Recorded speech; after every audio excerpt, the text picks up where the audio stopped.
सो ये वीडियो बना रहा हूँ क्योंकि इस तारीख को 27 फरवरी 2022 यानी कि संडे का दिन जो है वो विजया एकादशी का दिन है। और इस वीडियो में मैं बात करूंगा विजया एकादशी का जो सिग्निफिकेंस, महात्म्य, इंपॉर्टेंस, कथा जो है उसके बारे में। सो ये वीडियो को प्लीज आखिर तक देखिएगा। और एक रिक्वेस्ट है, प्लीज ये वीडियो को लाइक भी कर दीजिए, थम्स अप दे दीजिए, क्योंकि इससे यूट्यूब का जो सिस्टम, जो एल्गोरिदम है, वो इस वीडियो को उन लोगों को सजेस्ट कर सकता है जिसको शायद ये वीडियो की जरूरत हो, जिसको देखना हो, और ये वीडियो और ज्यादा लोगों तक पहुंच पाएगा। और साथ साथ चैनल को भी सब्सक्राइब कर दीजिए, नीचे लाल बटन दबा दीजिए, क्योंकि आई एम श्योर ये वीडियो आपको पसंद आएगा और 2 ही सेकंड्स लगेंगे। सो विजया एकादशी का जो महात्म्य है वो आता है स्कंद पुराण में, जहां पे महाराज युधिष्ठिर भगवान श्री कृष्ण से पूछते हैं कि आप मुझे इस एकादशी के बारे में बताइए। सो भगवान श्री कृष्ण युधिष्ठिर महाराज से कहते हैं दैट एक बार नारद जी ने अपने पिता ब्रह्मा जी से यही सवाल पूछा था दैट आप मुझे ये विजया एकादशी के बारे में बताइए। और ब्रह्मा जी नारद जी को समझाते हैं दैट ये विजया एकादशी का जो व्रत है वो पुराने और नए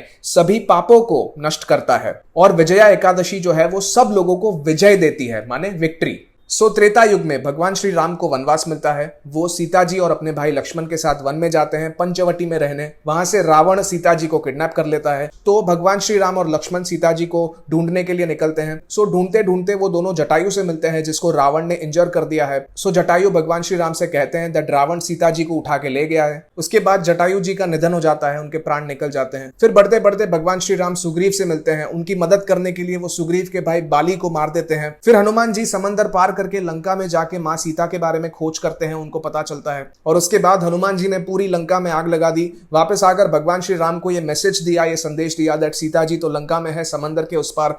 तो भगवान श्री राम अपने भाई लक्ष्मण, सुग्रीव और पूरी वानर सेना के साथ समंदर तट पे आते हैं, समंदर के किनारे, इस निश्चय के साथ कि हमें लंका जाना है। लेकिन जब भगवान श्री राम समंदर तट पे आते हैं तो वो लक्ष्मण से पूछते हैं कि ये समंदर तो बहुत ही गहरा होगा, इस समंदर के अंदर बहुत ही खतरनाक जीव जंतु और प्राणी रहते होंगे, हम समंदर के उस पार कैसे जाएं, मुझे समझ नहीं आ रहा, मुझे कोई तरीका नहीं सूझ रहा। तो लक्ष्मण भगवान श्री राम से कहते हैं दैट आप तो भगवान है, आपसे कुछ भी नहीं छुपा है, लेकिन पास में एक आश्रम है, वहां पे मुनिवर बगतालब रहते हैं, हम उनसे जाके पूछते हैं, उनके पास जरूर इस समस्या का कुछ समाधान होगा। तो लक्ष्मण जी के कहने पर भगवान श्री राम जो है वो मुनिवर बगतालब जी के आश्रम में जाते हैं। तो मुनिवर बगतालब जी भगवान श्री राम को देख के तुरंत पहचान जाते हैं दैट ये तो भगवान है। तो भगवान श्री राम मुनिवर बगतालब जी को प्रणाम करते हैं। तो मुनिवर बगतालब जी बड़ी खुशी के साथ, आनंद के साथ भगवान श्री राम से पूछते हैं दैट आपका यहाँ आने का क्या कारण है। तो भगवान श्री राम कहते हैं कि मैं रावण का संहार करने यहाँ पे आया हूँ, लेकिन मैं समंदर पार कैसे करूं मुझे समझ नहीं आ रहा, तो आप कृपया कोई समाधान बताइए, कुछ सॉल्यूशन बताइए कि हम सब मिलकर समंदर को पार कर सकें।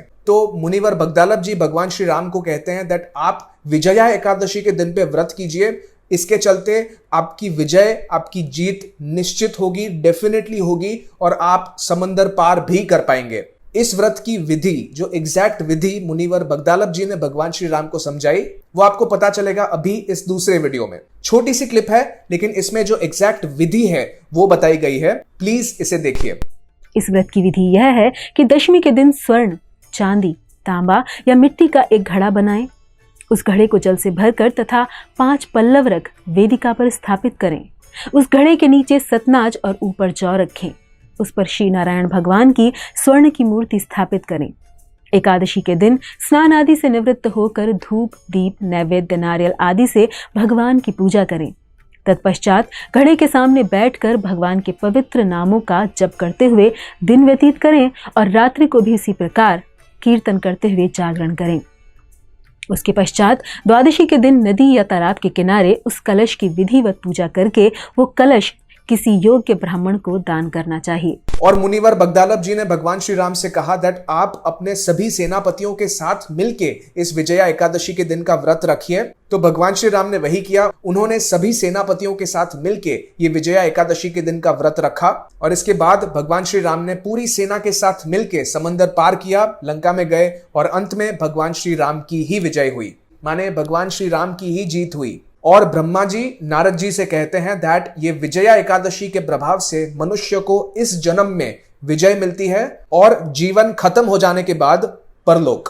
और ये कहकर भगवान श्री कृष्ण ने कहा कि इस एकादशी का पालन करने से वाजपेयी यज्ञ का फल मिलता है, वाजपेयी यज्ञ, इसका फल हमें मिलता है। और इस एकादशी की कथा, इसके महात्म्य, इसके इंपॉर्टेंस को सुनने से हमें अश्वमेध यज्ञ का फल मिलता है। अश्वमेध यज्ञ, इसका हमें फल मिलता है। सो एकादशी के दिन पे हम सब लोगों को फास्ट उपवास करना ही चाहिए, भगवान का नाम भी लेना चाहिए, माला चैंटिंग भी करना चाहिए, जितना हो सके उतना। कमेंट्स में बताइए ये वीडियो आपको कैसा लगा, आपने इस वीडियो से क्या सीखा, और ऐसा क्या है जो शायद मैंने इस वीडियो में कवर नहीं किया, मैं नहीं बोल पाया इस वीडियो में। प्लीज उसे कमेंट्स में बताइए ताकि मुझे भी पता चले, सबको पता चले। और प्लीज आपसे रिक्वेस्ट है, अगर आपको ये वीडियो अच्छा लगा तो इस वीडियो को लाइक कर दीजिए, थम्स अप दे दीजिए, और प्लीज चैनल को भी सब्सक्राइब कर दीजिए। अब बोलो जय श्री कृष्णा और इस वीडियो को शेयर करो सबके साथ।